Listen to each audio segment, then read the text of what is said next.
pinakamataas na papurig pasasalamat, kalakasan ay tanging sa ating Panginoong Hesus po lamang. Hallelujah.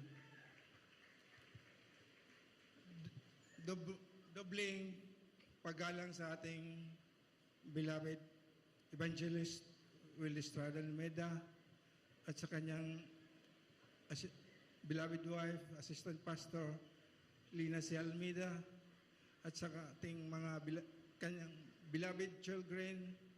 Welcome po sa ating beloved Minister Pugs Almeida at sa kanyang pamilya, at sa lahat ng narito, mga bisita, mga datihan, mga baguhan. Magandang hapon po sa inyong lahat, lalong-lalo na sa ating pinakamamahal nating Panginoong Hesus. Hallelujah, praise the Lord. Praise the Lord. Una sa lahat, mga minamahal, ako'y nagpapatotoo na talaga ang Diyos natin dito sa Jesus Miracle Crusade International Ministry ay talagang totoong-totoo, mga minamahal. Galing po ako sa isang malaking relihiyon, mga minamahal. Ako po'y sakristan nung una. During my high school days, tuwang-tuwa ako na makapagserbisyo doon sa mga kaparian, mag-serve ng misa. Ngunit, ang nandun sa aking isipan, mga minamahal, palaging sinasabi, totoo ba ito?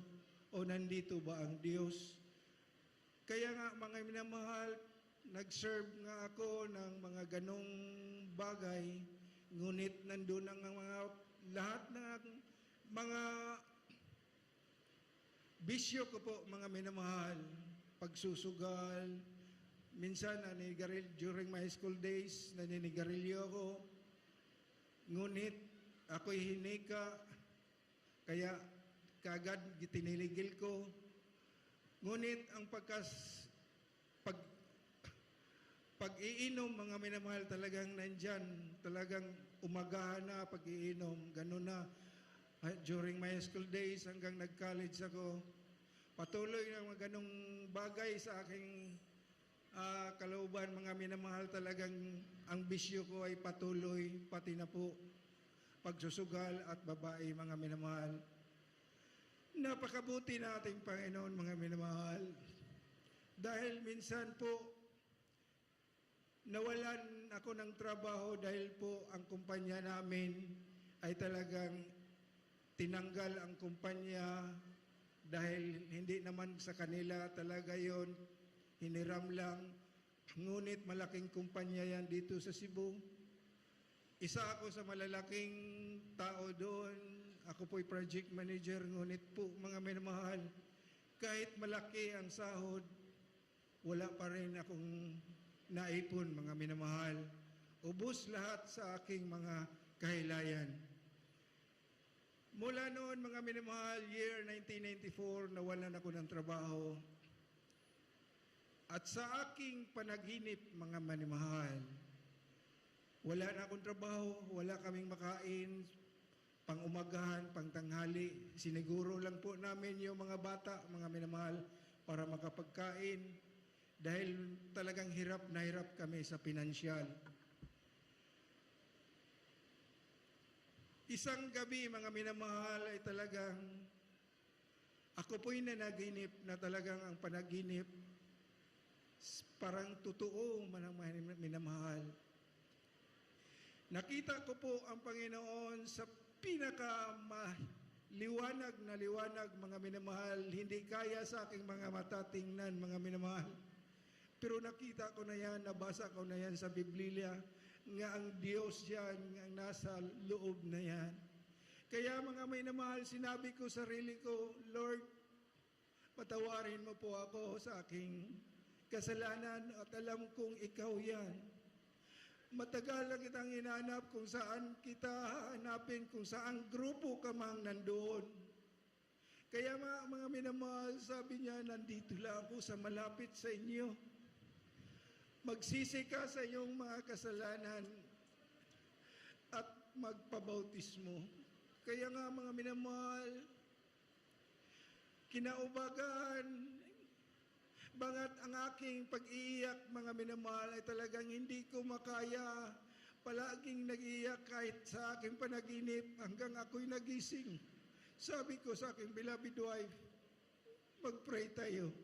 Dahil ang Diyos, nakausap ko minsan. Hallelujah. Sabi ko, nandito siya. Dalawa man tatlo. Mag-iusap sa kanyang pangalan ay nasa gitna po siya. Sabi ko, Lord, alam ko nandito ka. Tulungan mo po kami mabago ng lubusan. Mga minamahal, hinahanap ko po talaga kung saan siyang dako. Nagbukas ako ng TV program sa Channel 9. Nakita ko po ang Jesus Miracle Crusade International Ministry. At nakita doon sa TV screen mga minamahal na talagang nandun lang sa Tabunok, Talisay. Kaya sinabi ko, pupuntahan ko ito, malapit lang.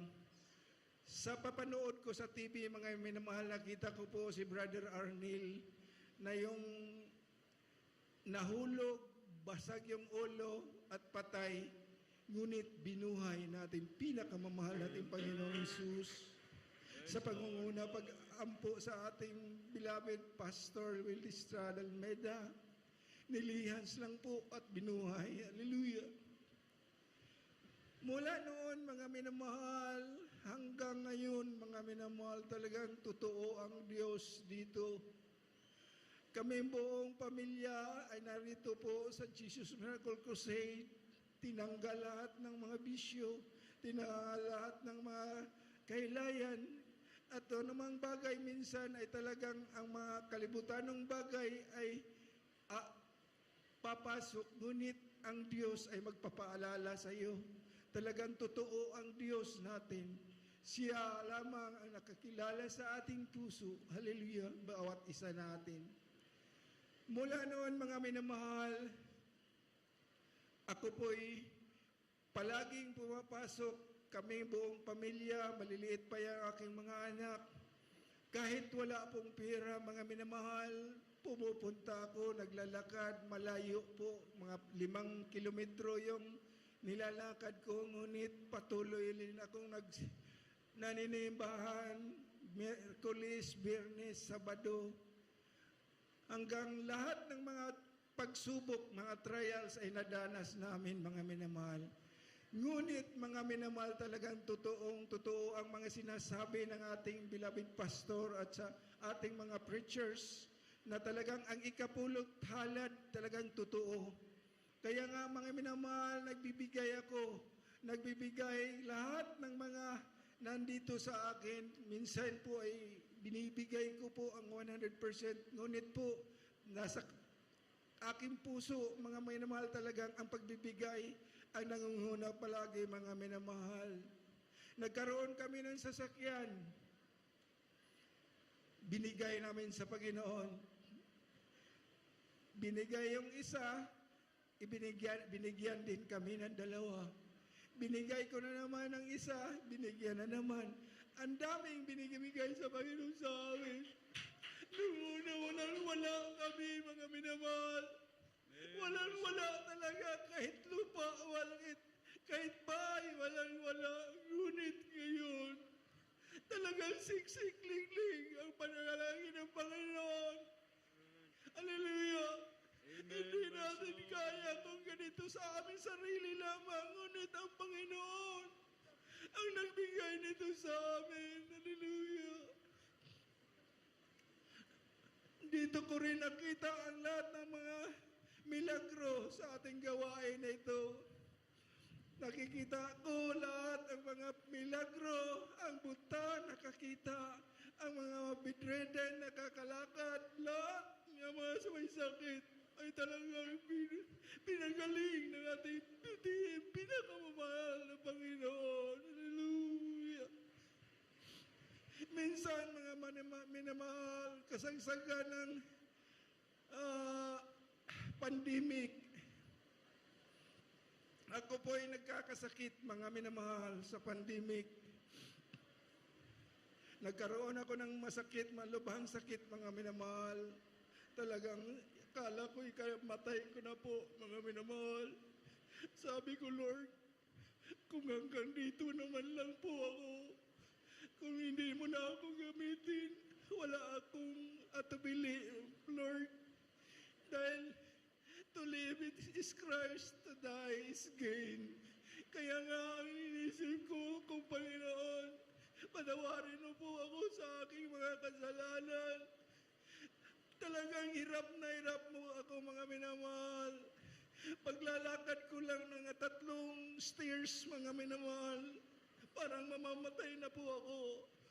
Hallelujah! Kaya natutulog na lang ako dito sa ibaba, sa aming bahay. Hindi na ako umakyat.